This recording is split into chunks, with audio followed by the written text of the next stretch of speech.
মূলতই রসুল মানুষ কেন দেখেন আল্লাহর হাবিব মৌলা পাককে কেমন ইজ্জত দিতেন, আল্লাহ পাকের প্রতি কেমন বিনয়ী ছিলেন আমার মায়ার নবীজি। আল্লাহ রাব্বুল আলামিন যখন সব নবীগণকে মুজিজা দিলেন, ঈসা আলাইহিস সালামকে আল্লাহ পাক পিতাবিহীন মা মারিয়াম আলাইহিস সালামের ঔরসে দান করলেন, ঠিক কিনা? ঈসা আলাইহিস সালামকে পিতা ছাড়া মা মারিয়াম আলাইহিস সালামের ঔরস থেকে আল্লাহ পাঠাইলেন। যখন ঈসা আলাইহিস সালাম যখন ঈসাই গোত্রে প্রেরিত হলেন, উনি যখন ফু দেন, উনার ফুর দ্বারাতে মরা মানুষ জিন্দা হয়ে যায়। কি হয়ে যায়? মরা মানুষ জিন্দা হয়ে যায়। যখন ঈসা নবীর উম্মতরা দেখলো যে ঈসা নবী ফু দিলেই মরা জিন্দা হয়ে যায়, এরা কয় সর্বনাশ, যেই লোকের ফুর দ্বারাতে মরা জিন্দা হয়ে যায় এই লোক তো নিশ্চয়ই খোদা ছাড়া আর কিছু না। নাউজুবিল্লাহ বলবেন না? তারপরে এরা ধারণা করলো যদি খোদা না হয় তাইলে খোদার ছেলে হইব। যেহেতু পিতাবিহীন মা মারিয়াম আলাইহিস সালামের ঔরসে আল্লাহ পাঠাইলেন, ঈসাই গোত্রের এরা ধারণা করলো যে যেই লোকের ফুর দ্বারাতে মরা জিন্দা হয়ে যায় উনি নিশ্চয়ই খোদা, খোদা যদি না হয় তাইলে খোদার ছেলে হবে। নাউজুবিল্লাহ কর। এই ঈসাই গোত্রেররা ঈসাইরা ঈসা নবীরে আল্লাহ রূপে মান্না তারা স্রষ্টাকে ভুলে ঈসা নবীরে তারা সিজদা দেওয়া শুরু করলো। নাউজুবিল্লাহ বলেন। তারই ধারাবাহিকতায় মূসা আলাইহিস সালামকে রাব্বুল আলামিন মুজিজা দিলেন। ওনার হাত মোবারকের মধ্যে একটা লাঠি ছিল। এই লাঠি যখন তিনি মৃত ব্যক্তিকে স্পর্শ করতেন দেখা যেত মৃত জিন্দা হয়ে যায়। মূসা নবীর লাঠির আঘাতে কি হয়? মরা জিন্দা হয়ে যায়। কথা বুঝতেছেন? মূসা নবীর লাঠির আঘাতে মরা জিন্দা হয়ে যায়। মূসা নবীর উম্মতরা ধারণা করলো সর্বনাশ, যেই লোকের লাঠির আঘাতে মরা জিন্দা হয়ে যায় এই লোক নিশ্চয় খোদা ছাড়া আর কিছু না। নাউজুবিল্লাহ কোন রে? কথা বুঝতেছেন? মূসা নবীর উম্মতরা মূসা নবীর মুজিজা মুবারক দেখে তারা মূসা নবীরে আল্লাহ রূপে মানতে শুরু করলো। মুসলিম মিল্লাতের আদি পিতা হযরতে বাবা ইব্রাহিম আলাইহিস সালাম মুসলমানদের ইবাদতের জন্য বাইতুল্লাহ শরীফের নির্মাণ কাজ করলেন। কিন্তু আফসোসের বিষয় হলো মুসলমানদের ইবাদত বাইতুল্লাহ শরীফের মধ্যে হচ্ছে না, কারণ রাহমাতাল লিল আলামিন নবী তখন পর্যন্ত পৃথিবীতে শুভাগমন করেন নাই। ইব্রাহিম আলাইহিস সালাম বাইতুল্লাহ শরীফ নির্মাণ করেছেন মুসলমানরা ইবাদত করার জন্য, কিন্তু দেখা যায় জাহিলিয়াতের যুগে সেই কাফের মুশরিকেরা মুসলমানদেরকে স্বাধীনতা দিচ্ছে না। বাইতুল্লাহ শরীফের ভিতরে তারা প্রতিমা স্থাপন করে, মূর্তির পূজা করে। জোরে জোরে কন্যা নাউজুবিল্লাহ। আপনারা বলুন তো, মূর্তির পূজা কি মুসলমানের ইবাদত? অগ্নির পূজা কি মুসলমানের ইবাদত? আল্লাহর কাবা শরীফকে কাফের মুশরিকেরা অন্ধকারাচ্ছন্ন করে রাখলো। সেই বাইতুল্লাহ শরীফের ভিতরে তারা প্রতিমা স্থাপন করে, মূর্তির পূজা করে। ইব্রাহিম নবী টপ টপ করে চোখের পানি ছেড়ে কান্না শুরু করে দিয়া আল্লাহ রাব্বুল আলামিনের কাছে অ্যাপ্লিকেশন করলেন। কারণ তিনি যখন দেখলেন মুসলমানরা আল্লাহর ঘরে ইবাদত করতে পারে না, কাফির মুশরিকরা মূর্তি বানায়, প্রতিমা বানায়, তখন ইব্রাহিম আলাইহিস সালাম টপ টপ করে চোখের পানি ছেড়ে দিয়া আল্লাহ রাব্বুল আলামিনের কাছে অ্যাপ্লিকেশন করলেন, বিসমিল্লাহির রহমানির রহিম,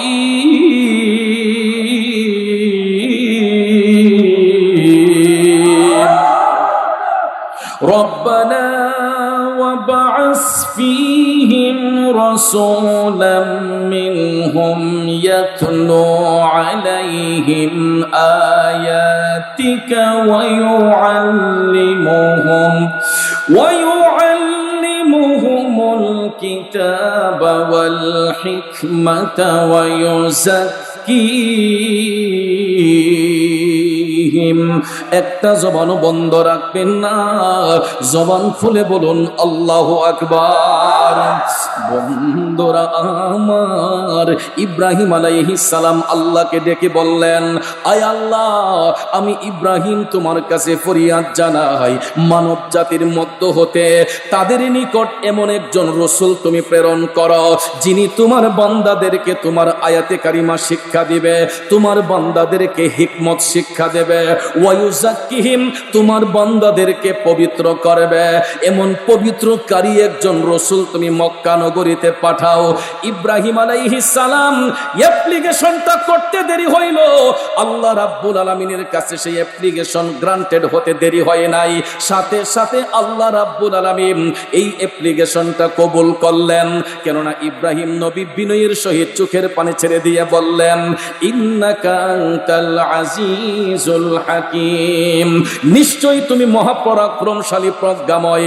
এই বলিয়া যখন আল্লাহর কাছে অ্যাপ্লিকেশন করলেন, বন্ধুরে আমার আল্লাহর কাছে এই অ্যাপ্লিকেশনটা এতই পছন্দ হয়েছে, সাথে সাথে বাইতুল্লাহর অপবিত্রতা দূর করার জন্য, জগৎ সুন্দর করার জন্য, গোটা পৃথিবীকে আলোকিত করার জন্য আল্লাহ রাব্বুল আলামিন রাহমাতাল লিল আলামিন নবীর নূর মোবারককে সূরতে বাশার রূপ দান করে এই বিশ্বভুবনের মধ্যে পাঠাইয়া আল্লাহ রাব্বুল আলামিন জগৎকে সুন্দর করেছেন, উজালা করেছেন। এখন আপনারা বলুন, ওই নবী আসাতে আমরা খুশি না বেজার? আরো জোরে বলেন, খুশি না বেজার? কারা কারা খুশি দুইটা হাত তুলে দেখাই। আল্লাহু আকবার, ইয়া রাসূলুল্লাহ, গাউসুল আজম দস্তগীর।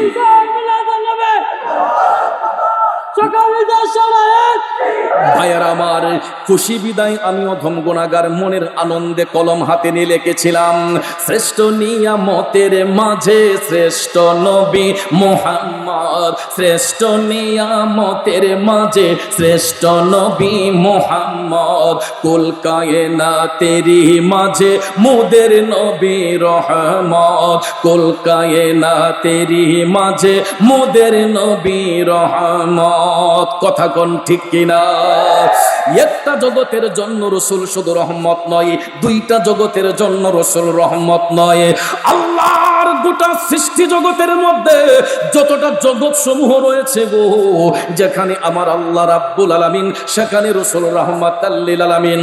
এই পৃথিবীটা অন্ধকারাচ্ছন্ন ছিল, মুসলমানদের বাক স্বাধীনতা ছিল না, সামাজিকতা ছিল না, নমনীয়তা ছিল না, ভদ্রতা ছিল না, নারীদের কোনো ইজ্জত ছিল না। তখনকার সময়ে রাসূল আসার পূর্বে সেই আইয়ামে জাহিলিয়াতের যুগে একটা কন্যা সন্তান জন্মগ্রহণ করলে তাকে জীবিত মাটির নিচে পুঁতে রাখা হতো। শুধু তাই নয়, স্বামী যেই মহিলার মারা গিয়েছে এই বিধবা মহিলাটাকে জীবিত মাটির নিচে কবর দেওয়া হতো। নাউজুবিল্লাহ বলেন। কতটুক বর্বরতা ছিল, কতটুক জঘন্যতম কাজ ছিল, সেই স্মৃতিটা আজও পর্যন্ত চোখের সামনে বিদ্যমান রয়েছে। যারা মক্কাতুল মুকাররমায় গিয়েছেন, আপনারা মেসফালা মাঠের সোজা যায়া যখন আপনারা আয়েশা মসজিদের উদ্দেশ্যে রওনা হবেন, এখানে একটা ব্রিজ পাবেন হেরেমের সাথে। এই ব্রিজ থেকে নিচের দিকে তাকাইয়া দেখবেন কিছু কিছু জায়গায় এখনো পাক্কা করা হয় নাই, গুলগুল কিছু কবরের চিহ্ন দেখা যায়। এইগুলাকে বলা হয় জিন্দা কবর। কি কবর বলা হয়? হাজী সাহেবরা মক্কা শরীফ মদিনা শরীফে গেলে দেখবেন মেসফালা রোডের বরাবর শরিকা মক্কা একটা হোটেল আছে, এটার সাথেই আপনারা দেখবেন একটা ব্রিজ, যেটা দিয়ে আয়েশা মসজিদের দিকে ডাকে, মসজিদ আয়েশা করে ডাকে আপনাকে। তখন তাকাইয়া দেখবেন এই ব্রিজের নিচে তাকালে দেখা যায় কিছু কিছু গুলগুল কবর দেখা যায়। এগুলাকে জিন্দা কবর বলা হয়। কি কবর? জিন্দা কবর বলা হয়। আর ওই জিন্দা কবরগুলা কাদের ছিল জানেন? সেই জাহিলি যুগে নারীদেরকে তারা জীবিত মাটির নিচে পুঁতে রাখতো। এই স্মৃতিটা আজও পর্যন্ত লোকের সামনে বিদ্যমান, কিয়ামত পর্যন্ত এই জায়গা এরকম ভাবেই থাকবে, যাতে করে মানুষ বুঝতে পারে রাসূল আসার পরে কি হলো, রাসূল আসার আগে কি অবস্থা ছিল, সেটা ডকুমেন্টারি আজও পর্যন্ত এটা চিহ্ন রেখে রাখা হয়েছে। ভাইয়ার আমার, বন্ধুরা আমার, কারণ তখনকার সময়ে কোনো সামাজিকতা, নমনীয়তা, ভদ্রতা ছিল না। রাসূল আসার পরে সব কিছু দূরীভূত হয়ে নূরের নবীর নূর মুবারকের সাদকায় আল্লাহর তামাম জাহান কিয়ামত পর্যন্ত আলোকিত হয়েছে এবং কিয়ামত পর্যন্ত রাসূলের নূর মুবারকের আলোয় আলোকিত থাকবে। জোরে কোন সুবহানাল্লাহ। কষ্ট হয়েছে আপনাদের, এই জন্য ধমগুনাগারে লিখেছিলাম, শ্রেষ্ঠ নিয়ামতের মাঝে শ্রেষ্ঠ নবী মুহাম্মদ, শ্রেষ্ঠ নিয়ামতের মাঝে শ্রেষ্ঠ নবী মুহাম্মদ, কুল কায়নাতেরই মাঝে মোদের নবী রহমত, কুল কায়নাতেরই মাঝে মোদের নবী রহমত। একটা জবানও বন্ধ রাখবেন না, জবান খুলে বলুন আল্লাহু আকবার। ও বন্ধুরা আমার, বাবাজিরা, এবার রসুলের আগমনের বিষয়ে রসুল কি বললেন যে হে জগৎবাসীরা শোনো, আমি ইচ্ছে করে দুনিয়াতে আসি নাই। মিশকাত শরীফের ফজিলত অধ্যায়ের মধ্যে আল্লাহর হাবিবের আগমনের বিষয়ে রসুল নিজে বলেছেন, এই পৃথিবীতে আসার ক্ষেত্রে আমি নবী হযরত ইব্রাহিম নবীর দোয়া এবং মুসা কালিমুল্লাহর শুভ সংবাদ এবং আমার আম্মা জানের দোয়ার ফসল হিসেবে আল্লাহ রাব্বুল আলামিন আমি রসুলকে এই বিশ্বভুবনের মধ্যে পাঠিয়েছেন। আমার ভৈরবের সুন্নি জনতা, এখন আপনারা বলুন, নবীর আগমন এবং আমাদের আগমনের মধ্যে পার্থক্য আছে না নাই? জোরে কোন আছে না নাই? দয়াল নবীর জন্ম মুবারক এবং আমাদের জন্মের মধ্যে আকাশ পাতাল ব্যবধান, সেটা রসুল নিজেই বলেছেন। আমার বাবাজিরা, এটা সব সময় মনে রাখবেন। এবং আমরা জানি, আমাদের ঔরসে যখন বাচ্চা জন্ম হয়, বাচ্চার শরীরের মধ্যে কোনো কাপড় থাকে? কেউ কোনো কাপড় থাকে? বাচ্চা জন্মের পরে, হোক সেটা ছেলে বাচ্চা, হোক সেটা মেয়ে বাচ্চা, আমার আপনার ঔরসে শিশু জন্মগ্রহণ করলে ওই বাচ্চার গায়ে কোনো কাপড় থাকে না। এবং এটা নর্মাল ডেলিভারি হোক অথবা সিজারের মাধ্যমে হোক, বাচ্চা যখন ডেলিভারি হয়, ডাক্তার সাহেবকে জিজ্ঞেস করে দেখবেন, ওই বাচ্চার মুখটা থাকে আসমানের দিকে। কোন দিকে থাকে? মুখটা থাকে আসমানের দিকে। কথাটা কি বুঝতে পারছেন? বাচ্চা যখন জন্মগ্রহণ করে আমাদের সমাজে, তখন এটা নর্মাল ডেলিভারি হোক অথবা সিজারের মাধ্যমে হোক, ওই বাচ্চার মুখটা থাকে আসমানের দিকে, গায়ে কোনো কাপড় থাকে না এবং ওই বাচ্চা চিৎকার করে, কান্নাকাটি করে। কিন্তু রসুলের আগমনের ব্যাপারে হাদিস শরীফের মধ্যে রসুল কি বললেন? আমার ভাইয়েরা, বন্ধুরা, হাদিস কানা বর্ণনা করেছেন হযরতে আবি উজাফা রাদিয়াল্লাহু তাআলা আনহু।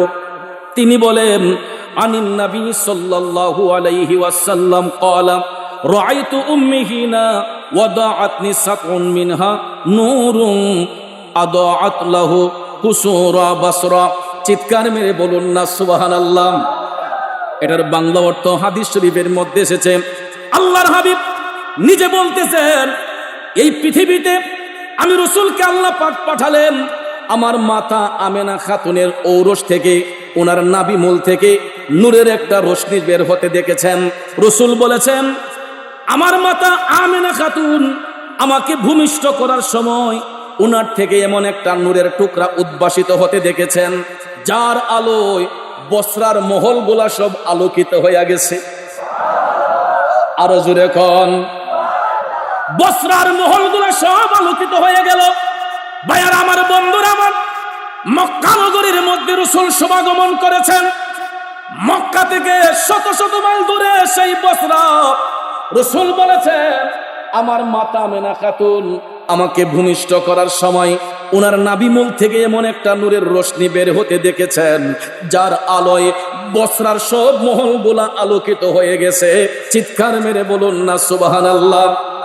শুধু তাই নয়, হাদিস শরীফের মধ্যে এসেছে, মায়ার নবী, দয়ার নবী আমার আপনার মতো আইসা কান্না করেন নাই, তবে রসুল কেঁদেছেন। আমার আপনার মুখটা ছিল উপরের দিকে, রসুলের মুখ মুবারকটা ছিল জমিনের দিকে, এবং নাক কপাল জমিনের মধ্যে সিজদা বনত ছিল।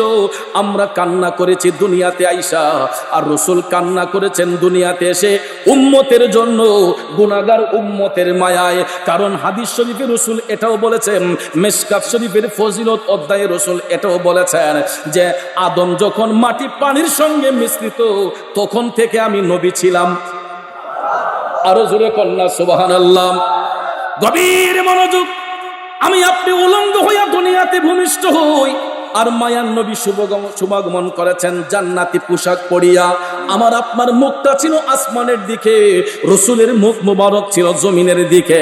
আর রসুল জবান দিয়ে কথা মুবারক বলেছিলেন, আল্লাহর সাথে কথা বলে রসুল বলেছিলেন, রব্বি হাবলি উম্মতি, রব্বি হাবলি উম্মতি। চিৎকার মেরে বলুন আল্লাহু আকবার। এই জন্য কবি বলেছেন, আল্লাহর দরবারে নবী সিজদায় পড়িয়া গুনাহগার উম্মতকে দাও মাফ করিয়া। আল্লাহর দরবারে নবী সিজদায় পড়িয়া গুনাহগার উম্মতকে দাও মাফ করিয়া। রব্বি হাবলি বলে নবী, রব্বি হাবলি বলে নবী কাঁদেন উম্মতের মায়ায়, নবী কাঁদেন মদিনায় আজও উম্মতের মায়ায়, নবী কাঁদেন মদিনায় আজও উম্মতের মায়ায়। দুরুদ পড়ে সবাই, দুরুদ পড়ে সবাই নবীকে সালাম জানাই, কাঁদেন নবী মদিনায় আজও উম্মতের মায়ায়, নবী কাঁদেন। বলুন, কাঁদেন উম্মতের মায়ায়, নবী কাঁদেন মদিনায় আজও উম্মতের মায়ায়। একটা জবানও বন্ধ রাখবেন না, চিৎকার মেরে বলুন না আল্লাহু আকবার।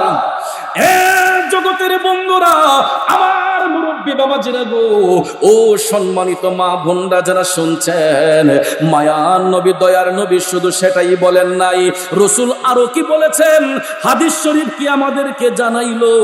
আমার ভাইয়েরা বন্ধুরা, একটু মনোযোগ দিয়ে কথাগুলা শুনবেন। আমার আপনার ঔরসে বাচ্চা জন্মগ্রহণ করার পরে বয়সটা যখন 7 থেকে 8 হয়, ছেলে বাচ্চা জন্মগ্রহণ করলে দেখবেন আমরা তার সুন্নতে খতনার অনুষ্ঠান আয়োজন করি। কথা কোন ঠিক কিনা? করি কি করি না? তাহলে ডাক্তার যখন ডেলিভারি করতে আসে, বাচ্চার খতনা কাজ যখন করাতে আসে, তখন আপনারা দেখবেন ওই বাচ্চার লজ্জাস্থানটা আজম সাহেবের চোখে পড়ে। কথা কোন পড়ে না? আজম সাহেবের চোখে পড়ে। কথা বলেন ঠিক কিনা? এখানে রাসূল কি বলেন দেখেন, এটা সহিহ সনদে প্রমাণ। আন আনাস রাদিয়াল্লাহু তাআলা আনহু আনিন নবী সাল্লাল্লাহু আলাইহি ওয়াসাল্লাম ক্বালা মিন কারামাতি আলা রাব্বি ইন্নী ওয়ালাদাতু মাখতুনান ওয়া লাম ইয়ারাউ আহাদুন সাউতি, রাওয়াহু তাবরানী। এটা তাবরানী শরীফের মধ্যে হাদিস খানা সহিহ সনদে এসেছে। হযরতে আনাস রাদিয়াল্লাহু তাআলা আনহু বর্ণনা করেন, তিনি বলেন রাসূল করিম সাল্লাল্লাহু আলাইহি ওয়াসাল্লাম বলেছেন, আমি আমার রবের নিকট এতই সম্মানিত। কথা বুঝতেছেন?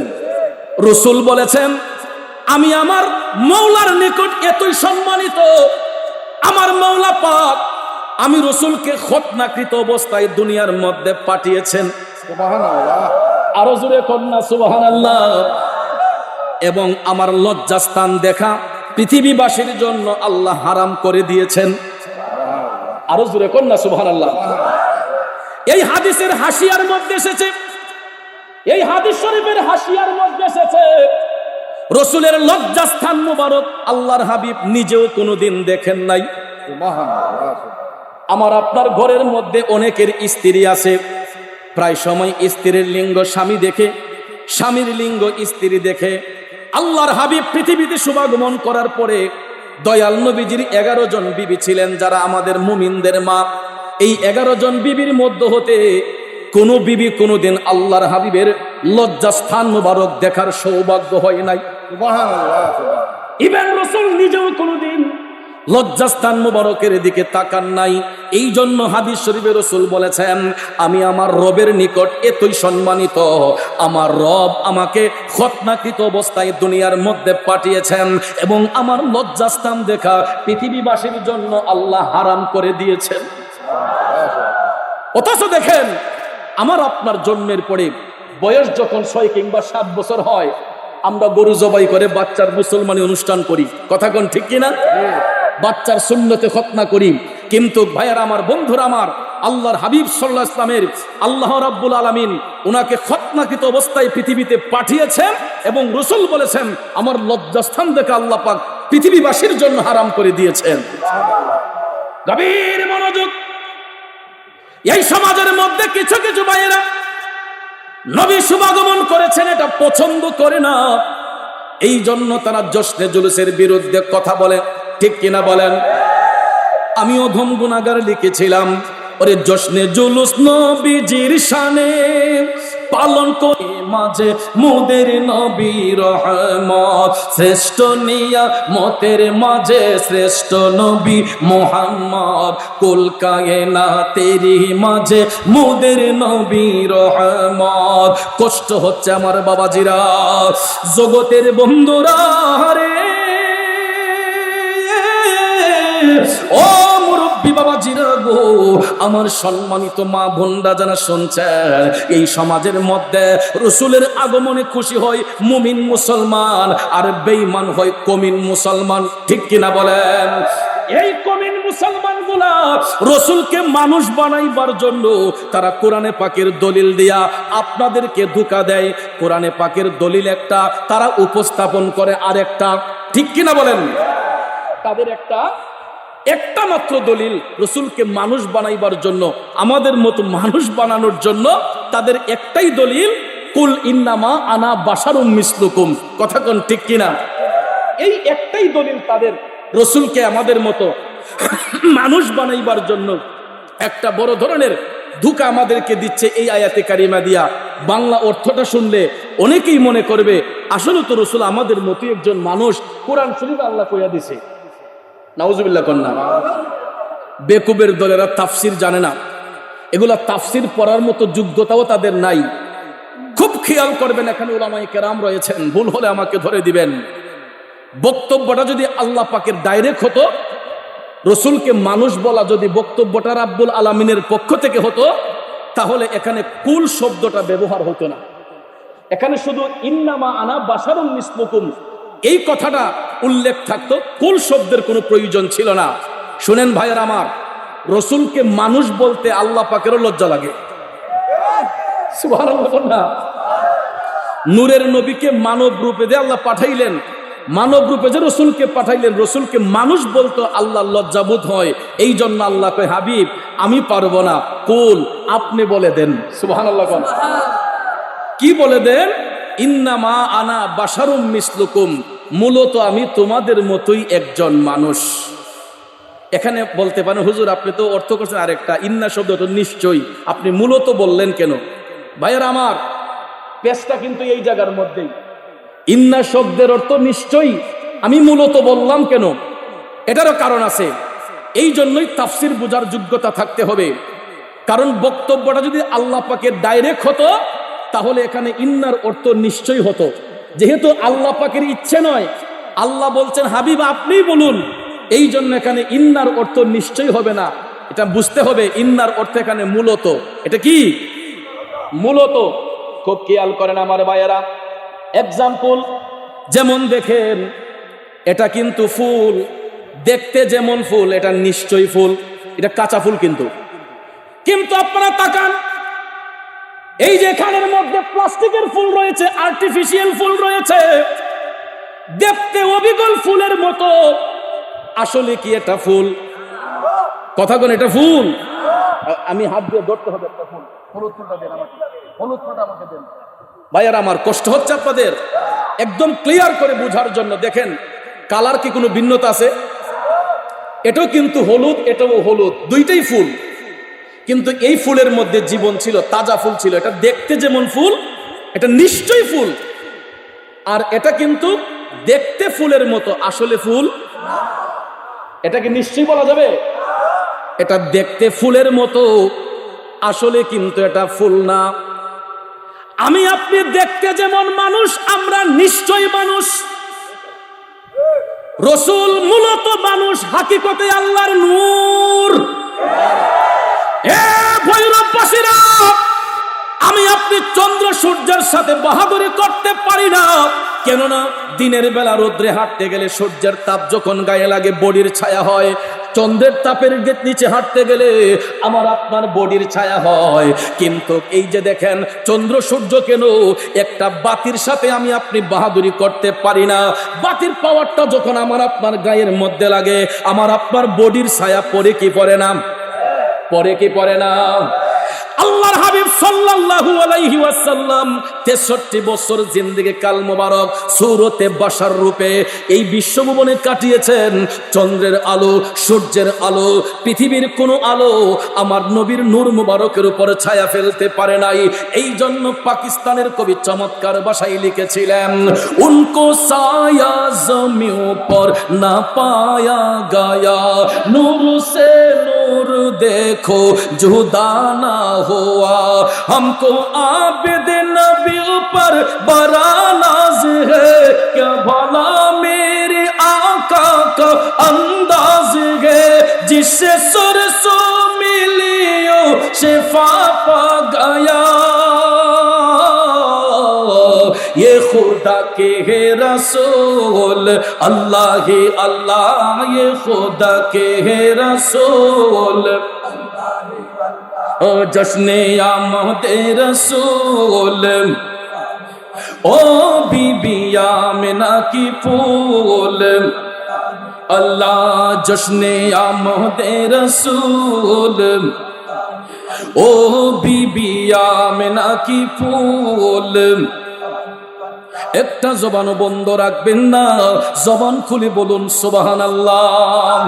আসুন আসুন মূল কথাই চলে যাই, মনোযোগ ভাইয়ের আমার। আল্লাহ রাব্বুল আলামিনের যদি নির্দিষ্ট বক্তব্য হতো তাইলে এখানে কুল শব্দটা ব্যবহার হইতো না, যেহেতু আল্লাহ পাক নিজে বলেন নাই, বলেছেন কুল, এখানে ইন্নার অর্থ হবে মূলত। প্রশ্ন হলো রাসূল মূলতই কেন নিজেকে মানুষ বললেন, ঠিক কিনা? নিশ্চয়ই বাদ দিলাম, মূলতই রাসূল মানুষ কেন, এটা বুঝতে হবে না? খুব খেয়াল আমার সন্নি জনতা, জীবনে কোনোদিন আর ধোঁকার মধ্যে পড়বেন না।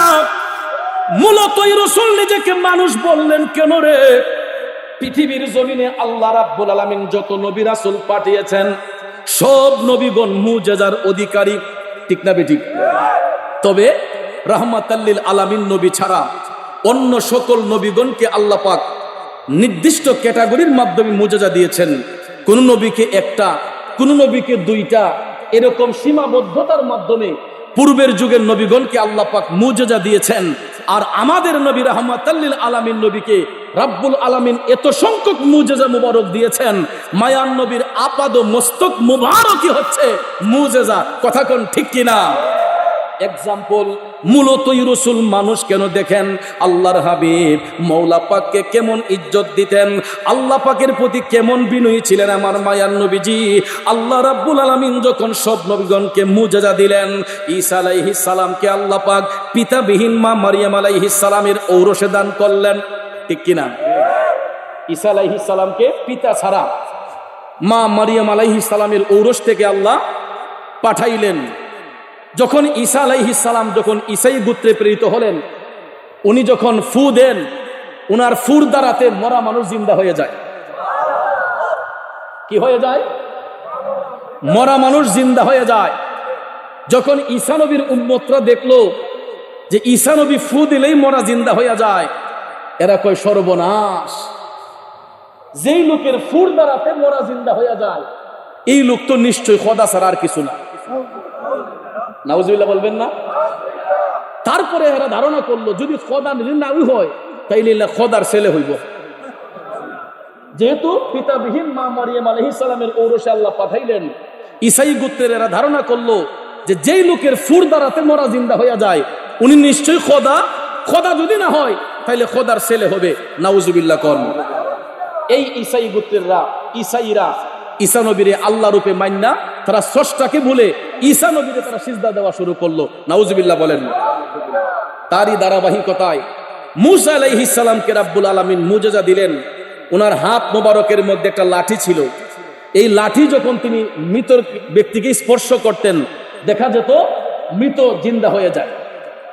মূসা নবীর লাঠির আঘাতে কি হয়? মরা জিন্দা হয়ে যায়। কথা বুঝতেছেন? মূসা নবীর লাঠির আঘাতে মরা জিন্দা হয়ে যায়। মূসা নবীর উম্মতরা ধারণা করলো সর্বনাশ, যেই লোকের লাঠির আঘাতে মরা জিন্দা হয়ে যায় এই লোক নিশ্চয় খোদা ছাড়া আর কিছু না। নাউজুবিল্লাহ কোন রে? কথা বুঝতেছেন?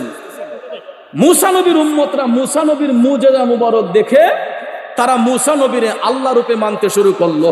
একটু দুরূদ শরীফ পড়েন, আল্লাহুম্মা সাল্লি আলা সাইয়্যিদিনা মাওলানা বিয়ানা মাওলানা মুহাম্মদ নাবিয়ানা মাওলানা মুহাম্মদ আল্লাহুম্মা সাল্লি সাইয়্যিদিনা মাওলানা বি শাফি মাওলানা। একটা জবানও বন্ধ রাখবেন না, চিৎকার মেরে বলুন না আল্লাহু আকবার। আমার ভাইয়েরা, বলতেছিলাম কি, আল্লাহ রাব্বুল আলামিন ঈসা নবীকে যখন মুজিজা দান করলেন, ঈসা নবীর উম্মতরা ঈসা নবীর মুজিজা দেখে তারা ঈসা নবীকে আল্লাহ রূপে মানতে শুরু করলো। তখন তারা ঈসাকে সিজদা দেওয়া শুরু করছে। নাউজুবিল্লাহ কোন। মুসা আলাইহিস সালামকে আল্লাহ রাব্বুল আলামিন যখন মুজিজা দিলেন, ওনার লাঠির আঘাত করলে মরা জিন্দা হয়ে যায়। মুসা নবীর উম্মতরা কয় সর্বনাশ, যেই লোকের লাঠির আঘাতে মরা জিন্দা হয়ে যায় নিশ্চয়ই উনি খোদা ছাড়া আর কিছু না। জোরে কোন নাউজুবিল্লাহ। এরা মুসা নবীরে সিজদা দেওয়া শুরু করলো। এই রকম ভাবে অন্যান্য সকল নবীর উম্মতরা তাদের নবীর একটা দুইটা মুজিজা দেখে এরা আল্লাহকে ভুলে গিয়ে তাদের নবীকে সিজদা দেওয়া শুরু করলো। আখিরি জামানার নবী, আমাদের নবী রাহমাতাল লিল আলামিন হুজুরে কারীম সাল্লাল্লাহু আলাইহি ওয়াসাল্লাম চিন্তা করলেন যে তারা তাদের নবীর একটা দুইটা মুজিজা দেখে স্রষ্টারে ভুললা তাদের নবীগণকে তারা স্রষ্টা রূপে মানতে শুরু করছে। আর আল্লাহ রাব্বুল আলামিন শুধু আমি রাসূলের হাত মুবারকের মধ্যে যে মুজিজা দিয়েছেন, আমার উম্মতরা যদি আমার এত সংখ্যক মুজিজা দেখে তখন তো এরা স্রষ্টারে ভুলে আমি রাসূলকে সিজদা দেওয়া শুরু করবে। কথা বুঝতেছেন? কথাটা কি বুঝতে পারছেন? নবীগণের পূর্বের যুগের নবীগণ তাদের নবীদের মুজিজা দেখে তারা তাদের নবীগণকে স্রষ্টা রূপে মানতে শুরু করছে। আমাদের নবী চিন্তা করলেন যে আমার উম্মতরা যদি আমার এতগুলা মুজিজা দেখে এরাও তো স্রষ্টারে বললা আমি রাসূলকে সিজদা দেওয়া শুরু করবে। রাসূল বলছেন নট, সিজদার মালিক হলেন একমাত্র রাব্বুল। জোরে বলেন কে? আল্লাহ ছাড়া কেউ সিজদার অধিকারী নয়। কথা কোন ঠিক না ঠিক? এই জন্য ভাইয়েরা আমার, বন্ধুরা আমার, আমরা কিন্তু আল্লাহ ছাড়া অন্য কাউকে সিজদা করিও না। তবে আমরা আল্লাহর ওলিদের মাজার শরীফে গিয়ে আমাদের মুরব্বীদেরকে কদম বুসি করি। আর ওইটাকে বাতিল ফেরকারা আমাদের ঈমান নষ্ট করার জন্য আমরা বলে আমরা পীরের পায়ে গিয়ে সিজদা করি, আমরা বলে মাজারে গিয়ে বলে সিজদা করি। খোদা কি কসম, আমরা কখনো মাজার শরীফের মধ্যে গিয়ে সিজদা করি না, বরং আমরা চুম্বন দেই। সিজদার ফাংশন একটা, সিজদার শর্ত হলো নাক এবং কপাল, আর চুম্বনের শর্ত হলো ঠোঁট। কথা কোন ঠিক না বেটে? আমার ঠোঁট একটা অঙ্গ, নাক একটা অঙ্গ, কপাল একটা অঙ্গ। কথা কোন ঠিক না বেটে? নাক কপাল যখন জমিনে লাগবে, এটা যদি আল্লাহ ছাড়া কোনো ব্যক্তি স্বার্থে হয় তখন এটা হয়ে যাবে শিরক। কথা কোন ঠিক না বেটে? আর যখন নাক কপাল জমিনে লাগবে একমাত্র আল্লাহ পাকের উদ্দেশ্যে হয় তখন এটা হবে সিজদা। আর আল্লাহ ছাড়া অন্য কেউ সিজদার অধিকারী নয়। তবে নিজের মা বাবাকে, উস্তাদকে, পীর মুর্শিদকে আমরা চুম্বন দেব, কদমে চুম্বন দেব ঠোঁট দিয়ে, এটাতে কোনো ইখতিলাফ নাই। কথা কোন ঠিক না বেঠিক? তবে এখানে কিছু ইখতিলাফ বলতে এটা আমভাবে করা যাবে না। যেমন আমি এখন বসে আছি এখানে, আমার ভক্ত মুরিদরা যদি আমাকে এখানে কদম বুসি করে ঠোঁট দিয়ে পায়ে চুম্বন দেয়, পিছন থেকে মানুষগুলা মনে করবে যে সর্বনাশ, মুরাদ হুজুরকে দিকে ওনার মুরিদরা সিজদা করতেছে। ঠিক না বেঠিক? অথচ ওই লোক কিন্তু সিজদা করে নাই, চুম্বন করতেছে ঠোঁট দিয়ে, কিন্তু দূরের মানুষগুলা এখানে ধারণা করতেছে এখানে সিজদা করা হচ্ছে। যার দরুন সমাজের মধ্যে ফিতনা হবে বিদায় ইসলাম বলেছে, আমাদের ফুকাহায়ে কেরাম বলেছেন, আল ফিতনাতু আশাদ্দু মিনাল কাতলে। যেখানে সাধারণ বিষয় নিয়ে ফিতনার আশঙ্কা হয়, যদি জিনিসটা ভালো হয়, এই ভালো জিনিসটা উপস্থিত সময়ে বর্জন করা ভালো, যাতে ফিতনা না হয়। আমার মা বাবাকে, পীর ও মুর্শিদকে আমার হুজরাতে আমার ঘরে গিয়ে আমি 100 বার ঠোঁটে চুম্বন দেব, কদমে চুম্বন দেব, এখানে কেউ ইখতিলাফ করবে না। কিন্তু আমভাবে করলে পরে অনেকে এটা বিরূপ ধারণা করে মনে করে যে সিজদা করতেছে, সেই জন্য আমভাবে কদম বুসিটা অনেক সময় ঠোঁট দিয়ে পায়ে চুম্বন দেওয়াটা দূরে রাখবেন। কিন্তু হাত স্পর্শ করে 100 বার আপনি করতে পারেন, এখানে কেউ কোনো ইখতিলাফ দেখাতে পারবে না। যদি দেখাতে পারে তার সঙ্গে চ্যালেঞ্জ। কদম বুসি জায়েজ, কথা বলেন ঠিক কিনা? আজকে কদম বুসি উঠে যাওয়ার কারণে আমাদের ছেলেগুলো আমাদের কমান্ড মানতেছে না। ছেলে বাবার সাথে বিয়াদবি করতেছে, কাকার সাথে বিয়াদবি করতেছে, বড় ভাইয়ের সাথে বিয়াদবি করতেছে। আর আমরা রেডিমেড সুন্নিরা, আমরা রেডিমেড মুসলমানরা কদম বুসি করতে গেলে ওদের সালাম করা পারে না। কইনি দেখবেন কিছু কিছু জেনারেল শিক্ষিত মানুষ, তার বাতিজা, তার ছেলে গেছে তাকে কদম বুসি করতে, তার ছোট ভাই গেছে কদম বুসি করতে, কইতে পারে না। এটা শিরিক বেদাত, নাউজুবিল্লাহ। কোন আপনি আদার ব্যাপারী হইয়া জাহাজের খবর নেন কেন? আপনি জেনারেল শিক্ষিত মানুষ, কোরআন হাদিসের জ্ঞান যদি আপনার না থাকে আপনি বুঝার চেষ্টা করেন, কিন্তু আপনি একটা বাচ্চার আদব নষ্ট করতেছেন, আপনি নিজেও বিয়াদবি করতেছেন, আপনার বাচ্চাটাকেও বিয়াদব বানাচ্ছেন। কথা কোন ঠিক কিনা? এই জন্য প্রত্যেকটা ঘরে ঘরে কদম বুসি জারি করবেন। আমরা ছোটবেলায় স্কুলে গেছি, কলেজে গিয়েছি, মাদ্রাসায় গিয়েছি, পরীক্ষার সময় হয়েছে, বাড়ির সকল মুরব্বীদেরকে সালাম করে তাদের দোয়া নিয়ে কলমের মধ্যে ফু দিয়া তারপরে আমরা কলেজে গিয়েছি, পরীক্ষা দিতে গিয়েছি, মাদ্রাসায় পরীক্ষা দিতে গিয়েছি। আর এখন কদম বুসি তো নাই, ওই পরীক্ষার হলে যাচ্ছে, কয় টাটা কাকা দোয়া করে নো, পরীক্ষা দিতেছি, ঠিক না বেটি? বাড়ির মুরব্বীদেরকে সালাম তো দূরের কথা, যদি উপস্থিত সময় ভাই আল্লাহ আসসালামু আলাইকুম, কাহা দোয়া করেন, পরীক্ষা দিতেছি। হে কাহা কিতারে, কয় পরীক্ষা দিতেছি, দোয়া করো। এই যে আদব কায়দা গেলা উঠে যাচ্ছে, আস্তে আস্তে মানুষের শ্রদ্ধা ভক্তি কমে যাচ্ছে। কথা কোন ঠিক কিনা? এই শ্রদ্ধা ভক্তিগুলা প্রত্যেকটা ঘরে ঘরে যতক্ষণ জারি না থাকবে আমরা সুশিক্ষা পাবো না। সুশিক্ষা অর্জন করতে গেলে মুরব্বীদের আদব, তাদের কদম বুসি করা, এটা প্রত্যেকটা ঘরে এই শিক্ষা জারি করতে হবে। কথা কোন ঠিক না বেঠিক? ভাইয়েরা আমার, মূল আলোচনায় চলে যাই। রসুল উনাকে সিজদা না করার জন্য, যাতে আমরা রসুলকে আল্লাহ রূপে গ্রহণ না করি, এই কারণে রসুল বলেছেন ইন্নামা আনা বাশারুম মিসলুকুম, মূলত আমি তোমাদের মতোই একজন।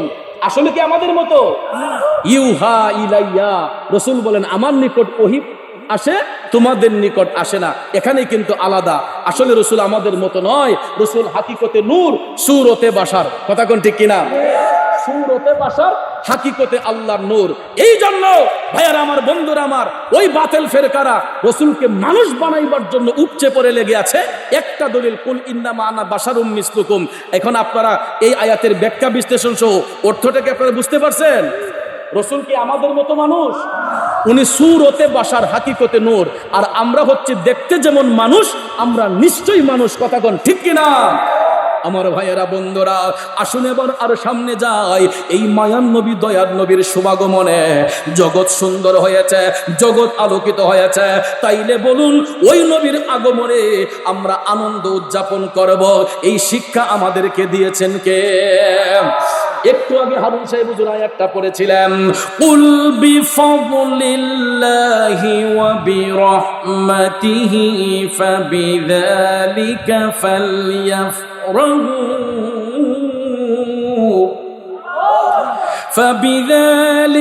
ফালইফরাহু ওয়া খায়রুম মিম্মা ইয়াজমাউন। আরো জোরে কন্যা সুবহানাল্লাহ। অসুবিধা হচ্ছে? খারাপ লাগতেছে?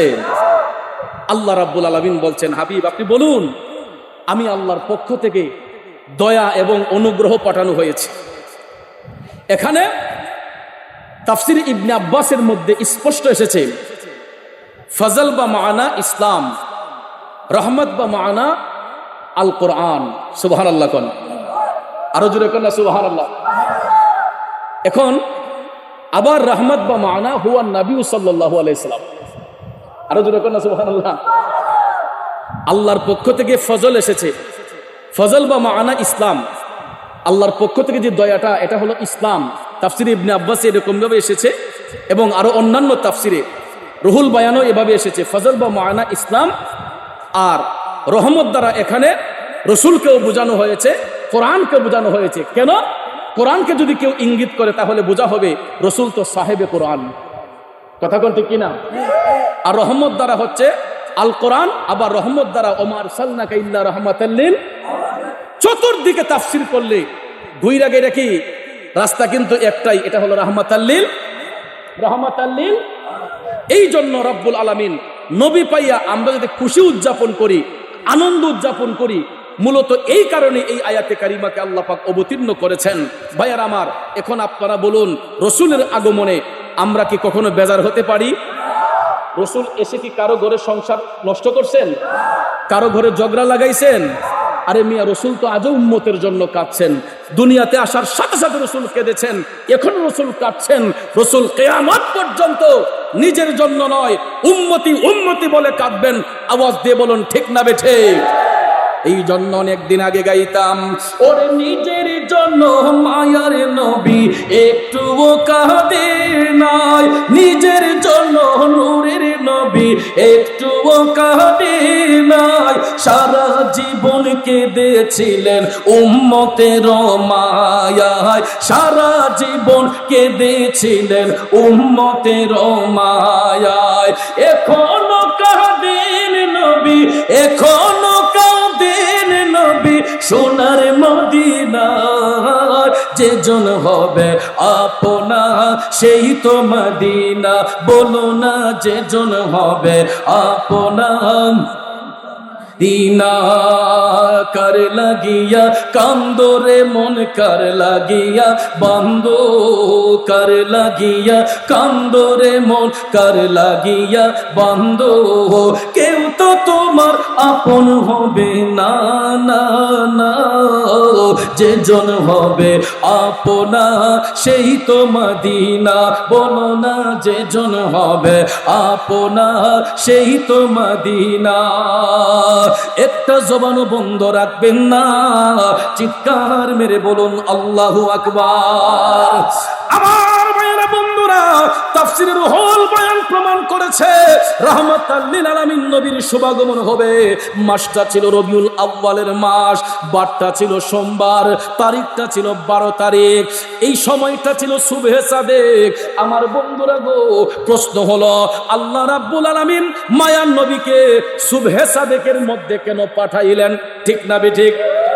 এ ভৈরববাসীরা দেখেন, আমরা এমন নবীর উম্মত, উনি শুধু নির্দিষ্ট রাতের জন্য নয়, নির্দিষ্ট শুধু দিনের জন্য নয়, নির্দিষ্ট আমার আপনার জন্য নয়, রসুল কুল কায়নাতের জন্য। এই জন্য নবীকে আল্লাহ পাক সুবহে সাদেকের মধ্যে বিশ্বভুবনে পাঠাইলেন। কারণ রুহুল বয়ান প্রমাণ করেছে নবী পাবার জন্য দিন আমার আল্লাহর কাছে অ্যাপ্লিকেশন করছে, আল্লাহ গো রাহমাতাল লিল আলামিন নবীর আমি দিনের মধ্যে পাঠাও, নবী পাইয়া আমি দিন দন্য হতে চাই। রাত আল্লাহকে ডাক দিয়া কয়, আল্লাহ রাহমাতাল লিল আলামিন নবীর আমি রাতের মধ্যে পাঠাও, নবী পাইয়া আমি রাত দন্য হতে চাই। এ সুন্নি জনতা, দিন দাবি করে দিনে নবী পাওয়ার জন্য, রাত দাবি করে রাতে নবী পাওয়ার জন্য। আমার আল্লাহ দিনকে খুশি করবে না, রাতকে খুশি করবে। আল্লাহ তাআলা ডাক দিয়া কয়, জিবরাইল, ও জিবরাইল, আমি আল্লাহ দিনকেও বেজার করতে চাই না, রাতকেও বেজার করতে চাই না। জিবরাইল রে, আমার বন্ধু শুধু দিনের জন্য নয়, শুধু রাতের জন্য নয়, আমার বন্ধু নবী কুল কায়নাতের জন্য রহমত। এই জন্য আমি দিনকে বেজার করতে চাই না, রাতকেও বেজার করতে চাই না। সময়টা আল্লাহ বেছে নিলেন সুবহে সাদেক। বন্ধুরা আমার, সুবহে সাদেক ওই সময়টাকে বলা হয় রাতের শেষ, দিনের শুরু। আরো জোরে কোন? সুবহে সাদেক ওই সময়টাকে বলা হয় রাতের শেষ, দিনের শুরু। এই সময়টাকে বলা হয় সুবহে সাদেক, যাতে করে দিনও বেজার না হয়, রাতও বেজার না হয়। এই মধ্যবর্তী সময়ে রাহমাতাল লিল আলামিন নবী পৃথিবীতে শুভাগমন করেছেন। এখন বলুন, ওই নবী পাইয়া আমরা খুশি না বেজার? আমার বন্ধুরা, বাবাজিরা, দয়াল নবীর আলোয় গোটা জগৎ আলোকিত।